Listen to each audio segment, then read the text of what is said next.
사랑하는 초업제교회 성도 여러분, 유튜브 시청자, 구독자 성도 여러분 반갑습니다. 김정빈 목사입니다. 간밤에도 평안히 잘 주무셨습니까? 오늘은 2026년 3월 28일 토요일 아침입니다. 오늘도 주 안에서 복된 하루 되시기를 주의 이름으로 축원드립니다. 제가 기도하고 오늘의 말씀 묵상을 시작합니다. 하나님 감사합니다. 간밤에도 지켜주시고 또 이번 한 주간도 지켜주시고 또 이렇게 토요일 하루를 우리에게 허락하여 주시니 감사합니다. 오늘도 선물로 주어질 이 하루 하나님의 뜻대로 살기를 원합니다. 이 시간 말씀 묵상할 때 주의 음성 듣게 하시고 하나님의 나를 향한 거룩한 뜻을 분별하여 깨달을 수 있는 복된 시간이 되도록 역사하여 주시옵소서. 주님께 이 시간을 올려드리며 우리 주 예수님 이름으로 간절히 기도하옵나이다. 아멘. 할렐루야. 좋은 아침입니다. 오늘 함께 말씀 묵상하실 본문은 마태복음 26장 36절에서 46절 말씀입니다. 우리 개역 개정판으로 한번 다 같이 읽도록 하겠습니다. 이에 예수께서 제자들과 함께 겟세마네라는 곳에 이르러 제자들에게 이르시되 내가 저기 가서 기도할 동안에 너희는 여기 앉아 있으라 하시고 베드로와 세베대의 두 아들을 데리고 가실새 고민하고 슬퍼하사 이에 말씀하시되 내 마음이 매우 고민하여 죽게 되었으니 너희는 여기 머물러 나와 함께 깨어 있으라 하시고 조금 나아가사 얼굴을 땅에 대시고 엎드려 기도하여 이르시되 내 아버지여 만일 할만하시거든 이 잔을 내게서 지나가게 하옵소서. 그러나 나의 원대로 마시옵고 아버지의 원대로 하옵소서 하시고 제자들에게 오사 그 자는 것을 보시고 베드로에게 말씀하시되 너희가 나와 함께 한 시간도 이렇게 깨어 있을 수 없더냐. 시험에 들지 않게 깨어 기도하라. 마음에는 원이로되 육신이 약하도다 하시고 다시 두 번째 나아가 기도하여 이르시되 내 아버지여 만일 내가 마시지 않고는 이 잔이 내게서 지나갈 수 없거든 아버지의 원대로 되기를 원하나이다 하시고 다시 오사 보신즉 그들이 자니 이는 그들의 눈이 피곤함일러라. 또 그들을 두시고 나아가 세 번째 같은 말씀으로 기도하신 후 이에 제자들에게 오사 이르시되 이제는 자고 쉬라. 보라 때가 가까이 왔으니 인자가 죄인의 손에 팔리느니라. 일어나라 함께 가자. 보라 나를 파는 자가 가까이 왔느니라. 아멘. 예, 오늘도 본문 말씀 먼저 주의할 때 은혜 받으시기를 바랍니다. 자, 오늘 36절부터 41절은 예수님의 겟세마네 기도 중에 첫 번째 기도하는 장면이 나오고 있습니다. 예수님은 하나님 아버지께 기도하기 위해 제자들과 함께 겟세마네로 가십니다. 36절이죠. 겟세마네의 기도는 마태복음에서 11장 25절에서 27절에 이어 두 번째로 드러낸 예수님의 기도의 내용입니다. 예수님의 첫 번째 기도가 아버지와 아들의 친밀한 관계와 대화를 반영한 것처럼 겟세마네의 기도 역시 고통 가운데 있는 아들의 절규에 나타난 아버지와 아들의 친밀함을 역설적으로 증언하고 있습니다. 예수님은 베드로와 세베대의 두 아들을 데리고 겟세마네로 가셨고 그곳에서 고통스러워 하셨습니다. 변모 사건에서 세 제자는 예수님의 영광스러운 모습을 목격을 했었지요. 그러나 겟세마네 동산에서는 예수님의 전혀 다른 모습을 봅니다. 그리스도의 슬픔과 고통을 목격한 것입니다. 이때 예수님은 제자들에게 너무 슬퍼서 죽게 되었으니 머물러 나와 함께 깨어 있으라고 지시를 하십니다. 슬퍼하다라는 뜻의 형용사 우리 페리룰리 포스는 극도로 슬픈 상태를 의미하는 단어입니다. 내 목숨이 너무 슬퍼서 죽게 되었다라는 묘사는 시편 42편 또 43편에 어찌하여 내 영혼이 낙심하느냐라는 문장과 비슷합니다. 시편 42편에서 43편은 탄원시입니다. 시인은 깊은 고뇌 가운데서 하나님의 임재를 갈망하지요. 원수들이 내 하나님이 어디 있느냐라고 공격하자 고난받는 의인은 하나님의 함께하심을 소망하면서 낙심하지 말고 하나님을 소망할 것을 스스로 공고하며 절망적인 상황에서도 하나님을 기억합니다. 하나님이 자신을 잃어버리신 것 같은 상황에서도 하나님은 소망합니다. 겟세마네의 기도와 시편 42편에서 43편은 의인이 슬픔을 하나님께 호소한다는 관점에서 연결이 됩니다. 예수님은 고난받은 의인들의 애가에 동참을 하십니다. 고통받는 의인들이 기도 중에 자신의 아픔을 외침으로써 온 마음을 하나님을 향해 표현한 것처럼 예수님은 슬픔과 고통 가운데서 아버지를 향해서 기도하십니다. 예수님은 이런 극한 상황에서 제자들에게 깨어있으라고 하십니다. 깨어있으라는 것은 시험에 넘어지기 쉬운 제자들에게 반복해서 요구하시는 명령입니다. 예수님이 나와 함께라는 문구를 언급하신 것은 극심한 슬픔과 고통 중에 있는 예수님을 도와야 함을 의미하기보다는 예수님처럼 그들도 기도로 깨어있으라는 의미입니다. 예수님은 엎드려서 기도를 하셨습니다. 39절에 나오지요. 마태는 예수님과 제자들의 거리를 조금 나아가사로 표현을 합니다. 이는 어두운 시간에도 예수님을 볼 수 있고 그분의 기도 소리를 들을 수 있는 정도의 거리를 뜻합니다. 제자들은 예수님의 목소리를 생생히 들을 수가 있었을 것입니다. 예수님은 잔을 지나가게 해주시되 아버지의 원대로 되게 해달라고 기도를 하십니다. 이 잔은 죽음 자체가 아니라 하나님이 주시는 고통의 잔이고 심판의 잔이며 또 죄인들을 대신해서 받아야 하는 진노의 잔입니다. 예수님은 죄인들을 대신해 하나님의 진노를 받으시는 유일한 존재이시므로 그분의 슬픔과 고통은 어떤 인간도 경험할 수가 없는 것입니다. 죄인들을 위해 아버지에게서 버림받는 메시아의 고통도 진노의 잔에 해당합니다. 기도의 초점은 아버지의 뜻에 순종하는 데 있습니다. 예수님은 만일 그것이 가능하다면이라고 말씀을 하십니다. 예수님의 기도는 하나님이 인간의 기도와 회개에 대한 반응으로 마음을 바꾸신다는 개념을 반영을 합니다. 마음을 바꾸시도록 하나님께 간구하는 것은 이상한 일이 아닙니다. 예수님의 기도는 아브라함처럼 경건한 의인이 하나님을 움직일 수 있는 것을 간구하는 기도라고 할 수가 있는 것이죠. 예수님이 아버지에게서는 모든 것이 가능하다는 말씀으로 기도를 시작하신 것은 하나님 아버지께서 기도를 듣고 반응하시는 분임을 전제로 합니다. 무엇보다 예수님은 아버지의 뜻이 이루어지는 것에 초점을 맞추십니다. 이 부분은 주의 기도를 반영을 합니다.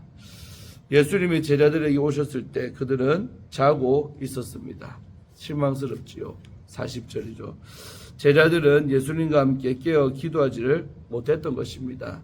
예수님은 베드로에게 1시간을 깨어 있을 수 없더냐고 꾸짖으십니다. 베드로에게 말씀하셨으나 2인칭 복수형을 사용함으로써 제자들 전체에게 기도해야 함을 강조하십니다.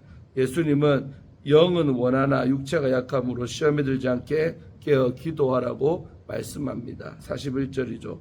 마음으로 번역된 푸뉴마는 다양한 의미를 나타내는데 여기서는 인간의 의도와 목적을 의미합니다. 반면 히브리 개념에서 육체, 우리 사륵스는 인간의 약함을 의미합니다. 제자들은 하나님의 계획에 헌신하고 충성하기를 소망하고 지향을 하나 그의 목표를 이루기에는 약하기 때문에 깨어 기도해야 합니다. 아멘. 자, 다음 부분 우리 42절에서 43절은 두 번째 이제 기도 모습이죠. 예수님은 두 번째로 기도하러 가십니다. 42절. 이번에도 나의 아버지라고 부르며 아버지의 뜻이 이루어지기를 기도하십니다. 이번에도 주의 기도를 떠올립니다. 예수님은 당신의 가르친 기도를 실천함으로써 제자들이 그의 모범을 따라 기도할 것을 의도하십니다. 예수님이 돌아와 보니 제자들은 자고 있었습니다. 43절이죠. 마태는 제자들이 예수님의 가르침에 순종하지 못한 결과로 잠을 자는 상태를 암시를 합니다. 자, 44절에서 46절 마지막 부분은 세 번째 기도가 나옵니다. 예수님은 세 번째로 기도하러 다시 가십니다. 돌아보니 제자들은 역시 자고 있었습니다. 예수님의 말씀은 명령법, 의문문, 직설법의 의미로 각각 다르게 번역할 수가 있습니다. 자고 쉬어라, 이거는 명령법이죠. 그 다음에 아직도 자고 쉬는 중이냐, 의문문이죠. 또 너희는 아직 자고 쉬고 있구나, 직설법으로 번역될 수가 있습니다. 이 중에서 의문문과 직설법이 적절한 번역입니다. 예수님은 제자들에게 자지 말고 깨어있기를 원하십니다. 예수님은 인자가 죄인들의 손에 넘겨질 때가 왔다고 말씀하십니다. 하나님 아버지의 응답을 들으신 예수님은 담대하게 마지막 운명의 순간을 맞이하러 가십니다. 아멘. 예, 주에는 마쳤고요. 겟세마네에서 배우는 순종의 기도라는 제목으로 함께 말씀 묵상할 때 은혜 받으시기를 바랍니다. 제자들과 함께 감람산에 오르신 예수님은 깊은 슬픔과 고민 속에서 아버지께 엎드려 기도하십니다. 그러나 제자들은 지쳐서 잠들고 맙니다. 이 장면은 제자들의 연약함과 아버지의 뜻에 순종하기 위해 몸부림을 치며 기도하신 예수님의 모습을 보여줍니다. 우리 역시 인생의 겟세마네와 같은 순간들을 만납니다. 피하고 싶지만 피할 수 없는 길 앞에서 성도된 우리는 어떻게 기도하며 어떤 마음으로 순종의 길을 걸어갈 수 있겠습니까? 먼저 우리는 예수님이 우리의 아픔을 아시는 분임을 기억해야 합니다.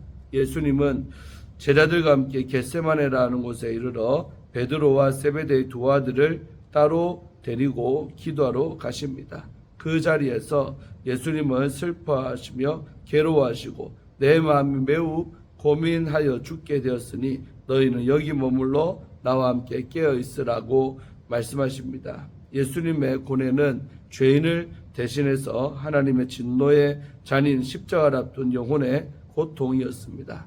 사랑하는 성도 여러분, 예수님은 우리의 구원을 위해 마음이 찢어질 듯한 슬픔을 감당하신 분이십니다. 우리의 인생에도 죽을 것 같은 어둠의 시간들이 있지요.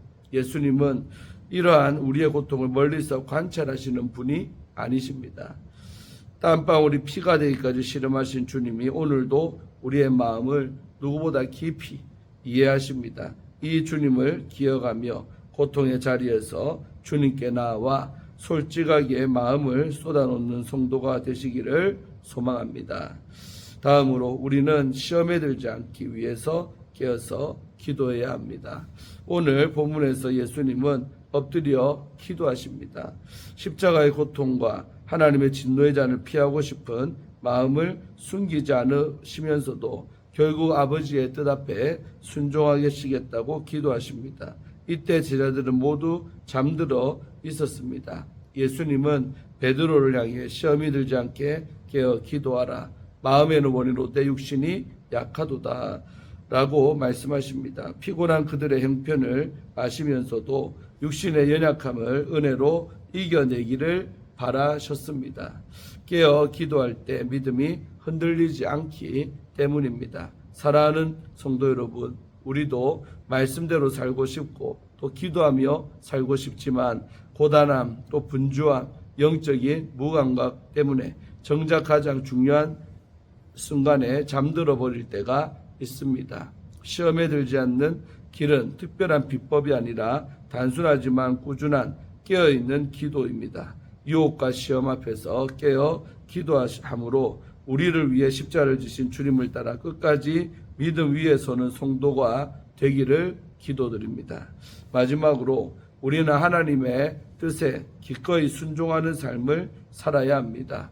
예수님의 기도는 이제 가능하다면 지나가게 하옵소서에서 지나갈 수 없다면 아버지의 뜻이 이루어지기를 원합니다라는 순종의 고백으로 나아갑니다. 그 시각에도 제자들은 여전히 잠들어 있고 또 눈이 피곤하여 깨어있지를 못합니다. 예수님은 세 번째로 같은 기도를 드리십니다. 그리고 대제사장들의 손에 넘겨질 때가 온 것을 아시고 기도의 자리에서 일어나 담대히 십자가의 길을 향해 뚜벅뚜벅 걸어가십니다. 겟세마네 동산에서 예수님은 상황이 바뀌기 전에 이미 기도를 통해 마음의 방향을 정하셨습니다. 제자들은 기도하지 못해 곧 닥칠 위기 앞에서 흩어졌지만 예수님은 기도로 무장해 십자가의 순종을 끝까지 걸어가셨습니다. 기도는 피하고 싶은 현실을 없애달라고 때를 쓰는 자리가 아니라 그 현실을 통과할 순종의 힘을 받는 자리입니다. 사랑하는 우리 초업제교회 성도 여러분, 우리는 자주 잠들고 자주 넘어지지만 주님은 우리를 위해 십자가를 지셨고 지금도 깨어 우리를 위해 기도하고 계십니다. 이 주님을 기억하며 오늘도 작은 기도의 자리를 세우고 아버지의 뜻에 순종하는 한 걸음을 선택하는 삶이 되기를 간절히 소망합니다. 겟세마네에서 먼저 기도하신 주님을 기억하며 시험당할 때마다 아버지의 뜻이 이루어지기를 원합니다라고 고백하는 성도가 되시기를 주의 이름으로 축원드립니다. 아멘. 마지막으로 우리 정재상 목사님 기도를 살다라는 책의 일부분 읽어드리고 마칩니다.